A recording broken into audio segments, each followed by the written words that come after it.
Thank you for tuning in to the Excellence Exchange podcast. I'm your host, Sharon Hulse, president of ERG Executive Search, a nationwide executive search firm headquartered in Appleton, Wisconsin. Today's distinguished guest is a globally recognized top 30 motivational speaker, a best-selling author, and a Titan 100 CEO. With a resume spanning the military, U.S. government, education, nonprofit, and international business sectors, he has distilled his multifaceted experiences into 50, that's 50, best-selling books on leadership and personal development. A fervent advocate for civility, diversity, inclusion, respect, and fairness, he is helping to shape the future of business culture around the globe. Get ready to unlock your genius potential with the president of Moreland Training and Associates and CEO of Genius Speaking Academy, Dr. Will Moreland. Welcome so much, Dr. Will. Aaron, thank you so much for having me. And before we even get started, I just want to thank you for all the work that you're doing in this platform that you've created for individuals like me just to share our information and some of our insights. So thank you so much for having me. Well, I have to tell you, and we talked about this a little bit before we started, I'm so excited for today's podcast because, you and I have not met. But as I read your story, being a fellow Titan, it leapt off the page of this is an individual that not only do I have to get to know, but I have to let the world get to know you as well. So I'd like to start with your astonishing career. I mean, you've had the most amazing career. You're a military veteran, global keynote speaker, best-selling author, and a business leader. So that's just to name a few things. There's lots more that goes behind that. Tell our listeners more about your fascinating career, your story, the journey. How did you become America's #1 leadership life trainer? Yeah, so it's funny. Every time I do these interviews and I get a little bit older, I tell people the story gets a little bit longer. So I'll try to codify it. But I was born and raised in a little city called Compton, California. I don't know if any of your listeners are familiar with Compton, but when I was raised in Compton, Compton was said to be literally the worst city in America. And so I tell people, for me, it was a tale of two cities. Inside my home, I was raised by my grandmother and my mom, and I got structure, I got love, I got developed in my faith.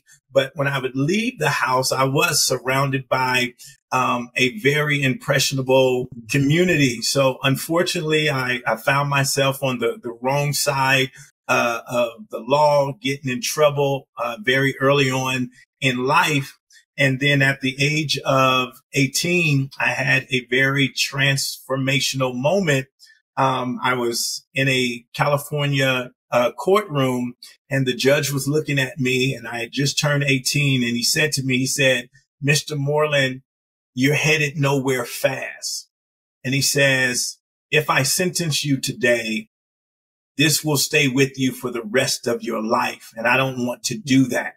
So this is what I'm going to do.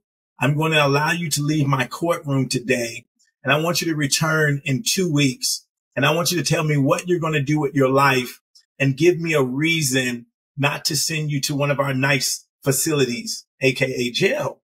And so, Sharon, to be honest with you, I left that courtroom not knowing what I was going to do. In my mind, I said, you know what? I don't have anything to tell him. So this is just going to be a 2-week vacation because I'm getting ready to get sent to jail. So in my mind, I'm just going to party for 2 weeks and tell everybody goodbye, and I'll see you when I see you. But as fate would have it, 3 days before I was to return to the court, a gentleman by the name of Corey Oliver walked up to me as I was walking in the mall. And Corey asked me this defining question that literally changed my life. He asked me, "Have you ever thought about going into the military?" And I looked at Corey, who was an Army recruiter, and I knew at that moment, I didn't understand the fullness of it, but I said, man, if I tell the judge I'm going to the Army, he would probably go for that. And so I looked at Corey and I said, "Sure, man, let's go." Now, Corey was stunned because Corey eventually shared with me that he had walked up and down that mall for 2 years and never put anybody into the military because guys in my neighborhood, we didn't go to the military. And so I remember him calling back to his station commander saying, hey, we got somebody. And his station commander saying, well, bring them down here, get them in here, right? It was like they had just caught a big fish, right? So I go with Corey. We go down to the recruiting station. I do sign the papers to join the military. I go back to court. I tell the judge, I'm going to go to the military. He looks at Corey, says, is this true? Corey says, it is true. He signed up already. He's leaving in 2 months. He then tells Corey, he says, Corey, I'm putting his life in your hands. Make sure he gets on that plane to go to basic training. Corey said, I got you, sir. I'll make sure he gets on that plane. And this began my journey because when I joined the military, this was now my opportunity to get what I call direction, to get mentors that was very helpful for me. And when I joined the military and when I got to Fort Knox, where I did my basic training, for the first 18 years of my life, I didn't travel more than 20 miles outside of Compton, California. So I was very sheltered. And so this was my first time leaving California, my first time getting on an airplane, my first time interacting with other people that was from around the United States. So I just had all these transformational changes going on at once. And then the Army got really funny and they sent me all the way to Germany. So here I go, 18 years, not going more than 20 miles outside of my home, to within 4 months, I went to Kentucky, I went to Maryland, and now I'm in a whole nother country. And I didn't know anything about Germany. I remember one time, my cartoons got interrupted with President Reagan saying, bring that wall down. That's the only thing I knew about Germany. But as it would have it, it was the best decision, one of the best decisions I've ever made in my life. And when I got there, I got another mentor, and he asked me the second pivotal question that changed my life. He asked me, Will, where do you see yourself in 5 years? And nobody had ever asked me that question because, Sharon, where I grew up, everybody told me that either by the age of 18, I would be in jail or I would be dead. So when it talked about thinking about the future, we didn't think about the future that much. And so nobody had ever asked me, where do you see yourself? And so when he asked me that, I remember saying, Sergeant Major, his name was Sergeant Major Babs. I said, Sergeant Major, I don't know. Just like the judge, he sent me home and he says, over this weekend, I want you to think about it. And I want you to come back here on Monday and tell me, where do you see yourself in 5 years? I went home, thought about it. I came back on Monday and I said to him, I said, well, I know 2 things. Number one, I want to be the best soldier I can be. And I want to get into college. And he says, I can help you with that. He gets me and helps me enroll in college. One of the first classes I take in college is a communications course. I take this course and the professor comes to me and he says, man, you're a natural at this. Another lady by the name of Miss Copeland, she comes to me and she says, oh my God, I'm always nervous and everybody else is always nervous, but you just do this. You're just so natural. And she gives me this book. She hands me this book. And the name of the book was Think and Grow Rich. Mm-hmm. Great by book. Napoleon Hill. And I began to read this book. I hadn't read many books up until that point, but I read this book. And when I read this book, something clicked on the inside of me that, wait a minute, I was in control of my life, that I had the power of choice, that I had the power of time. I had the power of habit. And I started reading this and I got so inspired by the idea that now I realized that my past wasn't a prison, that my past was just a platform to get me into my purpose. And so I started looking at my past totally different, that it wasn't this boulder that was going to keep me knocked down. But literally it was a stepping stone to what I was going to end up doing for the rest of my life. And so I got so enamored in this book that I just wanted to tell everybody about the possibility of changing your life. Like you're not stuck, like you literally can become and do whatever you want to do in life. And so that's what started my personal development journey. And I've been on this journey now for the last 25 years. I've been so blessed to now travel literally all around the world, 50 plus countries, and meet millions of people, on this planet. And, I just wake up every single morning and, I'm just so fortunate that I get to do what I love. Well, and the thing that I loved about your story is, there's something about you that people saw, right? You had this, I mean, the judge, the army recruiter, people who in college, I mean, and that's the thing that, I think so many people get down on themselves, and those mentors and those people that come into your life, if you just listen, that divine intervention, it's just amazing how it can transform a life that maybe feels like it's not going in the right direction and turn it around into what you've made into this magnanimous, amazing ability to share your story with people across the globe. That's just been amazing. So, and I love the fact that the military played such a big role in it. You had talked a lot in several things that I read about how the military transforms your life. And I think that's true for a lot of young men and women that maybe are a little misdirected and not sure what they want their future to look like, that the military can be transformational. It definitely can. I recommend, I go into high schools all across the country, and when young kids come up to me and they're kind of uncertain about what they want to do and what their future looks like, I tell them, investing 2 to 3 years in the military will prove to be one of the best choices that they've ever made, for the discipline, the direction that it provides, the opportunity. You can come and have a designation for the rest of your life as a military veteran that's going to go with you for the rest of your life. And you would have done something that you will be proud of, and people ask me, are you still a component of that? Do you still believe that? My daughter is serving in the United States Navy right now. And so if I didn't believe, in the military, I wouldn't have allowed her to go, but that's how much my wife and I and, our family, we believe that, the military is essential. It's a very essential, part of developing and growing up.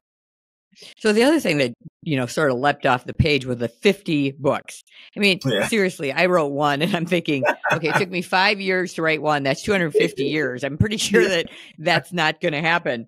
How in the world did you write 50 books? And the books that I love the subject of leadership, personal development. And so how did you get 50 books written, for one thing? And then the second question is there a particular book that our listeners could start with that is one of your favorites, or really would be sort of that starting point to help them on their personal journey? Wow, my books are like kids. Now you're asking me to pick my favorite kid, right? No. But for me, I don't know where it came from initially, but I just got a passion about writing and sharing information. I was just, once I read Think and Grow Rich and how it transformed my life, I realized that this is the power of books. This is the power of communication. And so I just started writing, and any time I felt that I had information on a subject that I could help people with, here's what I've learned. Here's what I've observed. Here's what has helped me. Here's some tips. Here's some principles that have helped me. Maybe they'll help you. And so I always tell people, whether it's with my writing or my speaking, I'm not in the business of trying to impress people. So it really doesn't take me long to write a book, because I'm not trying to write the perfect book. I'm not trying to write an impressive book. I'm just trying to write a book that I think will help people. And so in our company, we've used a strategy. Our books are not very big, anywhere between 75 to 100 pages. So they're real quick reads, because what I want you to do is to consume the information, but more importantly, I want you to be able to implement the information that you're reading. And so for me, I have this concept, the apple. And, when you think about the apple, for most people, when they look at an apple, all they see is an apple, but it's so much more when you tap into it and get to the core. It's not just an apple, it's apple juice, it's apple sauce, it's apple fritter, it's apple pie. So for me, my writing has become my apple. And so from that, I just flow. So if you ask me to make lemon meringue pie, I couldn't do that. But if you want something that deals with apple, I can do that. So when it comes to leadership and it comes to personal development, I can do that. So I would suggest to everybody, the book that really kind of launched me into personal development and put me on the radar is a book called Genius Potential. And this is where I share a little bit about my story of coming from Compton, California. And this whole idea about genius potential, I thoroughly believe that every single one of us have genius on the inside of us. Now, unfortunately, we live in a society where we kind of only think that those that like Aristotle or Socrates or Mozart or people that are skilled at playing music or painting or Einstein in mathematics and Sir Isaac Newton in the sciences, we think of those individuals, Steve Jobs, we think of those individuals as geniuses. But through my research, what I found out was that simply genius is a natural ability. And each of us have a natural ability. For some of us, it's a natural ability to organize. For some of us, it's humor. For other people, it's organization. That's a genius. But because of our school system, we focus on certain areas. So like for me, growing up, there wasn't a speech class. So there wasn't anything for me to get really excited about because my passion was speaking. As a matter of fact, they told my mom that I spoke too much. Like, he's a great kid, but he speaks too much. They just didn't know I was practicing what I was to become. If I would have played sports, if I would have been an actor, if I would have been a musician, they would have said, oh, he's a boy genius. Look at how he plays the piano. Look at how he plays the harp. Look at how he plays the saxophone. I would have got celebrated. But because my genius, if you're a comedian, you're not going to get to display your genius until you're way out of school because they're going to call you a class clown. They're going to say you're disrupting. And so look at all the comedians that we have. And when you listen to their stories, it wasn't until I got out of school. Everybody said that, I wasn't interested in school. I was a very poor kid. It wasn't that you're poor educationally. You just wasn't motivated. You just wasn't inspired by the subjects and the topics that they were teaching in school. And so the same thing happened for me. So when we look at genius potential, I inspire people to realize that each of us have a genius potential. And if you kind of look throughout your life, you probably see examples of it and sprinkles of it. I remember my mom telling me, back when I was a little kid, when we would come home from church, she would say, you would always mimic the preachers. You would stand out in the backyard and you would act like you had a microphone in your hand and you would mimic the preachers. And so I've been doing this, literally my whole life. So Genius Potential is the book that I would suggest that everybody starts with. That's a great suggestion. We're so in alignment. I've often said too that, people hire people because of their resume, but if people work to their natural gifts, it doesn't matter if they don't have the background. They will naturally be good at it and love it because it is who they are on the inside. So I 100% agree with what you're saying. So I have to ask about the leadership training. I mean, you've worked with a lot of CEOs, a lot of major incorporate organizations, Intel, Boeing, MLB, Edward Jones, NASCAR, just to name a few, right? So talk to me about the organizational pain points that you've observed. And how do you find that, what do you think is prevalent in empowering companies to, help people to find their inner genius and solve organizational issues through the right people? Yeah, that's a great question. So when I think about the work that we've done with organizations, one of the key things is getting employee buy-in. That's one of the big things. So whoever the founder is, the CEO is, they always have the big picture. They have the vision. They have the mission. This is what we want to do. This is what we want to accomplish. But for most employees, they don't see themselves in that vision. They don't see themselves in that mission. And so what happens is they default to a mentality that says, well, that's not what you paid me for. This is what you paid me for. And this is what I'm going to do. They have more of an attitude of, I start at 8 o'clock. That's when I start. I clock out at 5. That's it. And so what we do in organizations, the work that we do is we create cultures of civility. And in creating cultures of civility, we help employees get buy-in, and we help leaders communicate in helping their employees. We call the concept going from employee to partner. So we want all the employees to see themselves as partners, not just, oh, we're making the C-suite rich and it doesn't benefit us. And a lot of times for employees, they do disconnect. They do disconnect that this job is a big part of your life, not just because you go here 40, 50, 60 hours a week, but pretty much everything else you do in your life is connected to this job. And one of the exercises I do when I go in is I ask employees, I say, let me ask you something. How many of you have a car? And the hands go up. And how many of you put gas in that car? The hands go up.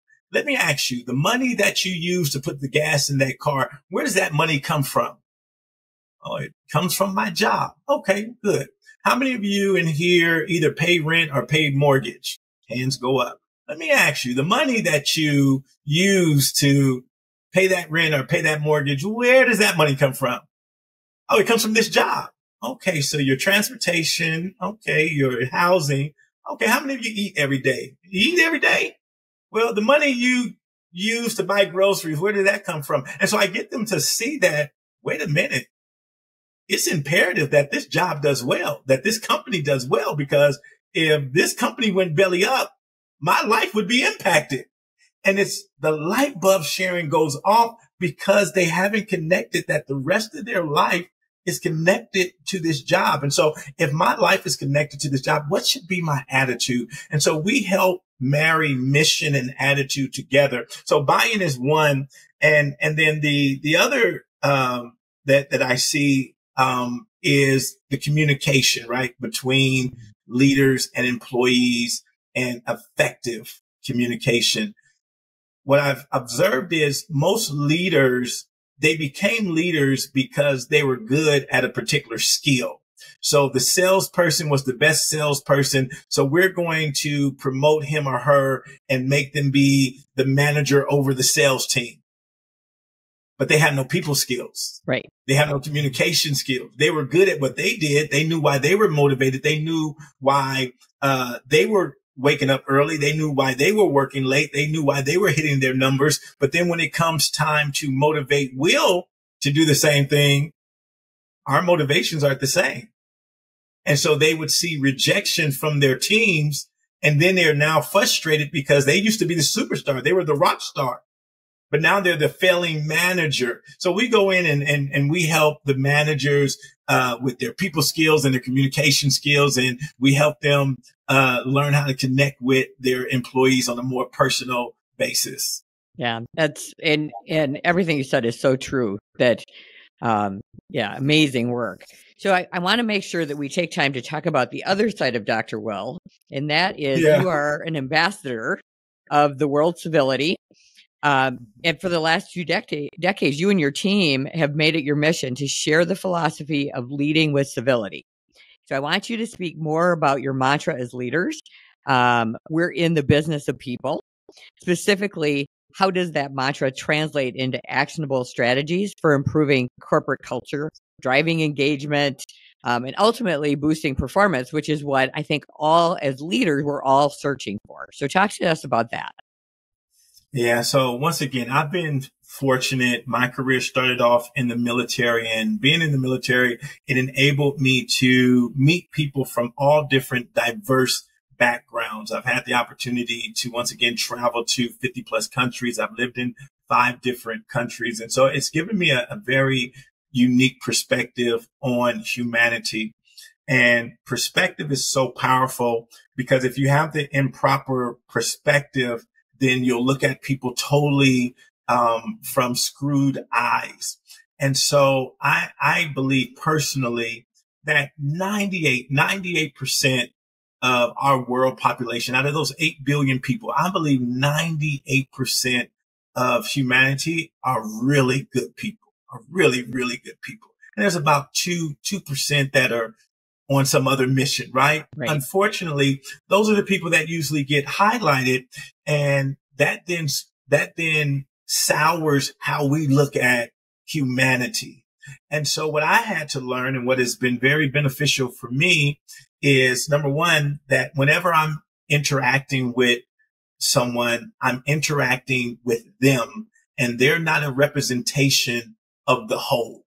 And so if I'm dealing with Sharon, I'm dealing with Sharon. And if Sharon does something I dislike, it's not all women. It was just Sharon did it. Mm-hmm. Sharon did something I didn't like. It's not all women. And so we have to start with not having this inclusive idea of this is all this, or these people are all this, or they're all like this. Because in the workplace, we get tied up with an us against them mentality. Usually, it's the big bosses. The big bosses are making us stay late. The big bosses are making us do this, right? And so when you look at this whole idea of civility, what we do in going into corporations is we create what we call cultures of civility.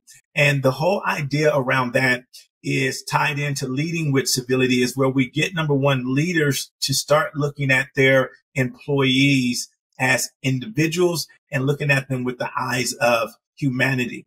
So for instance, as an example, as we see leadership and the way we lead shift, you remember 20, 30 years ago, it was just all authoritative.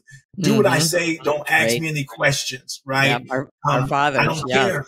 Right. I don't care if you have kids. I don't care if you're a father. I don't care if you either the job or else. Right. So we've thankfully seen a big shift in the workplace where leaders are now being more what we call gentle. But I don't think that it was coming from a genuine place. They realized that they had to shift. They realized that authoritative leadership wasn't going to work anymore. But I don't think they were trained as it related to not just doing it because that's not working anymore, but really tapping into, if I really find out who Sharon is and I see her beyond, oh, that's Sharon, the HR person. But Sharon's probably a mom. She's probably a wife. She probably likes to play the ukulele. She probably likes to go to concerts on the weekend, right?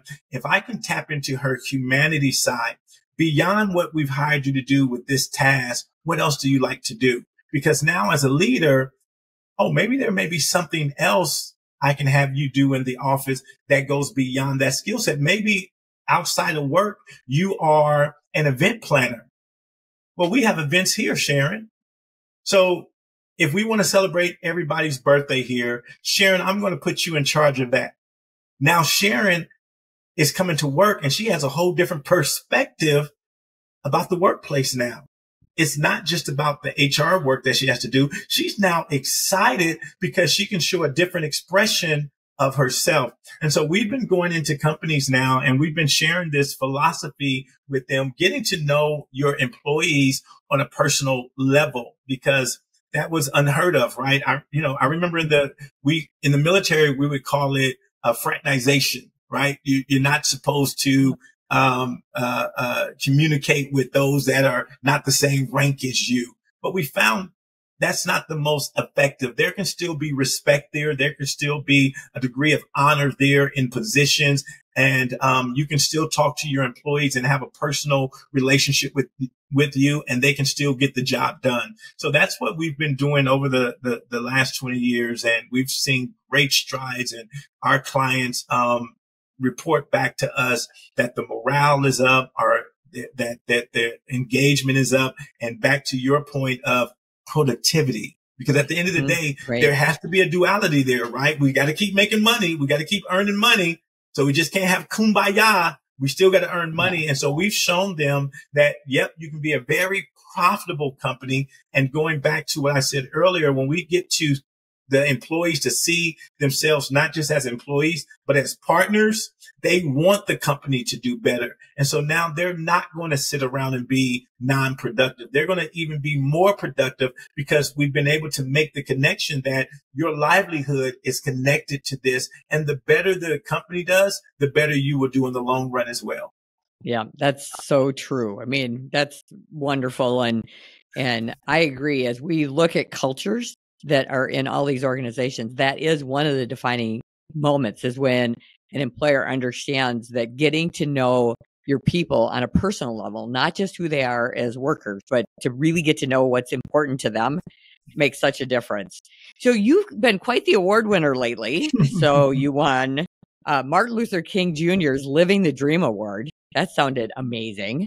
And of course, you have won the Titan 100 Award not once, but twice. Pretty amazing as well. So I'm going to talk about the Titan Award because obviously part of what I love about the Titan community is getting to know all these dynamic people who have won the Titan Award. So what did it mean to you to be recognized as a Titan, and obviously also one of the most influential CEOs in the Arizona market? You know, and I know we all say this and it sounds cliche, and we say things like, you know, we don't do it for the awards and we don't do it for anything like that. But to be completely honest with you, number one, it was a complete shock initially learning that I had been awarded one of the top 100 Titans here in the Arizona area. But personally, it was just a testament to me of the commitment I've made to myself to be the best version of myself, regardless if it gets recognized or not. But it does feel good when it is recognized, because it just means other people are seeing the impact that you're making. And then it's a testament to our team. I pride myself in surrounding myself with some really brilliant people and allowing them to do their job. And I share with them, I know that I'm the face of the company. I'm the face of the organization. I realize that they call me for the awards, but I always share with my team that this is always a team award. This is an us award and not a me award, because I wouldn't be able to do what I do at a high level without them.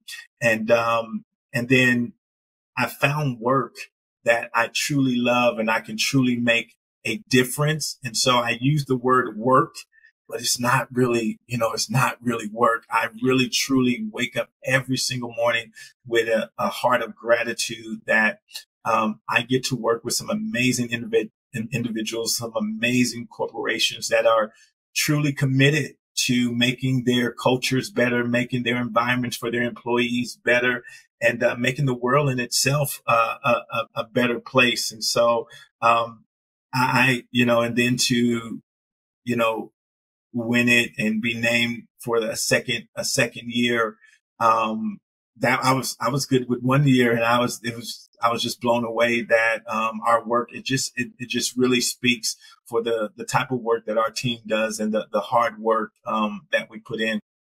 Well, and it's obvious. I mean, your passion just oozes out of your pores, which is part of why I love your whole story. And no doubt you were deserving the first time and even more deserving the second time. So I have to ask, I want to make sure that I get this in before our time runs out, and that is your work on diversity, equity, inclusion, strategies that you talk to companies. It's been interesting talking to, quite frankly, a lot of the Titan CEOs on some of the challenges they're having today with DEI and B, right? Mm-hmm. And starting the programs, and then almost the challenge of getting it started and then it creating somewhat even a more challenging work environment, and not just opening minds into, it isn't just about race or, different religions or any of that. It's really about diversity of thought and all of that. So I wanted to get your take on DEI, B, belonging, and the work you're doing with that, and how to help CEOs and leaders of companies to really think about diversity in a really positive way. Yeah. So, great question. Another great question. You're right. So we've been working with companies and organizations, and they have found it very, very difficult to implement DEI programs, DEIB programs, and then to keep the momentum going because it's very touchy-feely. And the reason why it's touchy-feely is because we've had years and years of non-communication, right? Everybody has kind of stayed in their little box. And what this has created is assumptions, right? Assumptions. We're always assuming, as I said earlier, grouping everybody together. So all the women think like this, and all the men are going to think like this, and all the Asians are going to think like this, and all the Latinos are going to think like this, and the blacks and the whites. And because I've had the opportunity to travel so much, I really understand that at the core of humanity, we're all the same. The problem is we just don't have conversations. And so we created where we call, where we go into organizations and we create environments where we do an open forum, where we create these safe spaces where this is the time where you get to ask any and everything. We're going to take our emotions off, and we're not going to walk out of here assuming. And so if you want to know something, this is going to be a safe place for you to ask that question. Because once again, if I don't ask the question, I just walk away assuming, and my assumption could be wrong. And so it starts from when we go in, we start with the leaders, and we ask them what is their idea of DEIB and what's their philosophy. And to your point, it goes beyond race. It's not, you can have all Black people, all white people, all Latino, and they're all going to be different. They're all going to be different. My experience, me and my wife, we're both from California. We grew up 20 minutes apart from each other, and we could be the most different people on this planet. Like, she had a whole different, she tells me all the time, if I would have met you back in California, we wouldn't have gotten married. Right. And so we're totally different. And that's diversity. And I share with CEOs, diversity is not something you need. Diversity is something you want. You want diversity of thought. You want diversity of ideas. You want diversity of perspectives. If you think your company has been amazing up until this point with a lack of diversity per se, wait till you infuse genuine diversity. But here's been the trick, Sharon. I go in and I let them know your company's already diverse. Your company's already diverse. Why is it diverse? Because every individual is different. So now the next step is not so much focusing on creating a diverse company. Your company's already diverse. And I don't care if your company's all Black, all Latino, all Asian. They're not all the same. And so the fact that I say, oh, I have a Black company, those thoughts are going to all be different. Once again, like I said, my operations manager comes from Iowa. Right? That's a total different way of thinking, right? Once again, my wife, who was raised in California with me, but she comes from a Latin background. So she was raised from her Latin side, right? So I'll give you a quick story on that. When we get married, get married November the 7th. So the next thing coming up is Thanksgiving. In my mind, she tells me, hey, I'm going to cook Thanksgiving dinner for us. Okay, no problem. Didn't even ask her. Cause I know what Thanksgiving dinner is. It's turkey, it's stuffing, it's yams, it's greens, it's boom, boom, boom, right? So I didn't even think about it. Well, come Thanksgiving, what? Why do we have tortillas? Why do we have rice? Why do we have beans? Why do we have Cornish hens? This is not Thanksgiving dinner. She's like, what are you talking about? This is what we had every year for Thanksgiving dinner. Wait a minute. And so we had to have conversations now. It wasn't wrong. It was just different. And so I had to embrace the difference. And so that's what we're not doing in the workplace. We're not asking questions. And because we're not asking questions, we're just assuming. And so we go into organizations and we make it easier to have these conversations. And it's amazing when just once again, as an example, I'll ask, how many of you in here are fans of country music? And you see the diversity of hands. And so I asked, Sharon, did you know Will like country? And she said, I would have never imagined, because I assumed, because Will is from Compton, he just must like that hip hop. He just must like that rap, right? Yeah. And so because we don't ask the questions, we didn't even know we had a connection there. And if we don't think we have a connection, then we always think we're separated. And so those are the types of examples that we go in and we use, and we help people discover, the person next to you may be your best friend, but you just need to talk to them. So I'm just curious, because I always like to have some key takeaways, right? So 3 non-negotiables that you have to have present to create a strong culture. What would you say those are? Yeah. So if you want to have culture, you have to have buy-in, you have to have communication, and you have to have a strong vision. People have to see themselves in the future. This goes to retention, right? If people don't see themselves as a part of the future of your organization, then they're not going to hang around for a long time. And so, through buy-in, the way, CEOs can get buy-in, it starts with having a compelling vision. You got to have a compelling vision, and you have to be able to communicate in such a way where people see themselves,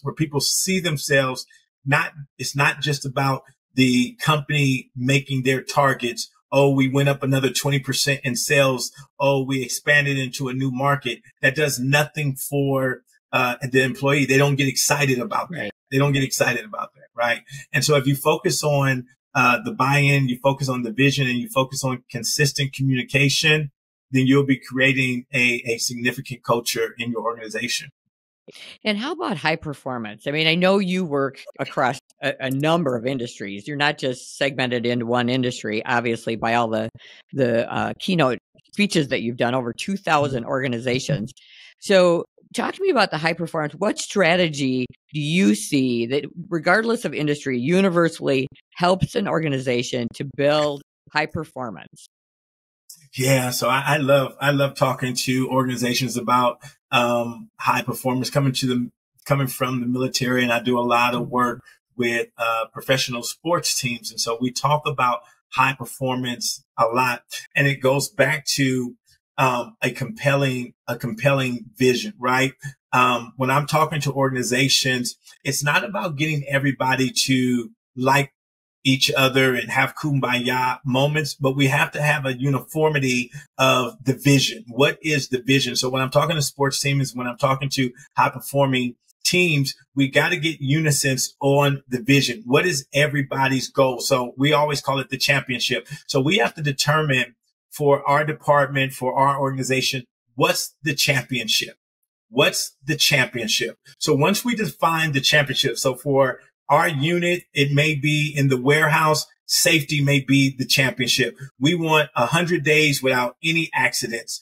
That would be the championship for us. So once we define the championship, now we have to identify everybody's part, because everybody can't play and do the same thing. So who's going to be the quarterback? Who's going to be the running back? Who's going to be the wide receiver? And then we're going to hold each other accountable. So once we figure out who is who, we got the clarity. We know what the championship is. Then we identify our roles. Now we have identified our roles. The third thing that makes it work is accountability. I'm going to hold you to what you said you were going to do for the team. I'm going to hold you accountable for your part. And once we have everybody functioning like that, everybody knows what the championship is. Everybody knows what their assignment is. And we now have a collective accountability. You're going to have a high performing team. And once again, it's not about me liking you. When I come and tell you, hey, Sharon, you're messing up, it's not about me liking you or not liking you. It's about me holding you accountable to what we all agreed was going to be our championship. Well, and I love the whole culture with accountability, which I think, everybody talks about servant leadership, but it's incredibly difficult to build a strong culture, but yet hold people accountable as a servant leader. And you obviously, Dr. Will, are one. So I am grateful to spend some time and get to know you better. I have to ask, we have a lot of young listeners. So one piece of advice that you would give someone who maybe is in a place where they're searching or just wants to make their career as magnanimous as yours has been, what piece of advice would you give that listener? You know, first thing I would tell you is enjoy the journey. Enjoy the journey. I know you don't think that you have a lot of time and it has to be done today, but I would tell any young person, you're 30 and under, enjoy the journey. Enjoy the journey and use time to your advantage. So I tell everybody, you know, when I look at my career, it didn't happen overnight. It happened over time. It didn't happen overnight. It happened over time. And even for myself, I give myself time. It doesn't have to be done next year. It doesn't have to be done 2 years from now. I like to think in decades. So if you're 30 years or younger, ask yourself, what do I want life to look like when I'm 60? What do I want life to look like when I'm 60? So if you're 20 right now, you're 25, that gives you 40 years. That gives you 40 years to accomplish all the great things you want to accomplish, because so many times we want it yesterday. But once you give yourself time and you say, you know what, 10 years from now, I want to be here in life. And so I break that down. I have 4 quarters every year. So now I have 40 quarters to make this happen. So every 90 days, what am I doing to help me pursue this goal? What am I doing for my 10-year in the future self? But I have 40 quarters. And so I don't have to have it all done tomorrow. So every 90 days, I do an assessment. I made some progress. Oh, I didn't make progress. I need to make some modifications. I need to change some things so I can get back on track the next quarter. And so when I give myself the power of time to just enjoy the journey, I promise you that you're listening to me, you're not going to miss out. You're going to have enough time to enjoy everything that you want to enjoy, but you don't want to. That was one of the major mistakes that I made. I was fast paced. I remember I was traveling and all I would see was the airplane. Back then we had taxis. So it was the taxi, the conference center, back to the hotel, back in the taxi, back on the plane. And somebody would say, how was Italy? And I'm like, I don't know. I didn't see anything. And so I've learned in my career, like even now when I travel, I'll add a day. I'll add a day either before or after. So I could go see the Leaning Tower of Pisa. So I can go to the Louvre. So I can go and look at a museum because I want to enjoy the journey. And so that would be the key advice that I would give anybody listening to us. Just enjoy the journey. Give yourself some time. And then the last thing, find some passionate work. Find work that you're passionate about. Don't think about the money and things like that. Just find work that you're passionate about. Find work that you're passionate about. If you do those 3 things, enjoy the journey, give yourself some time, and find passionate work, you'll wake up every morning with a smile on your face. Well, that's fabulous advice. And I'll tell you what, being on the close side of that back number, the journey goes fast. Yeah. So enjoying the journey is great advice. So this has been delightful. Dr. Will, I have loved getting to know you better. How do people find you? How do people get in touch with you if they would like to spend some time and get to know you better, even beyond what we've had today? Yeah, I would love that. I would love to connect with you. I would love to hear about your genius potential and what you're doing to impact the world. And you can do that on all social media platforms.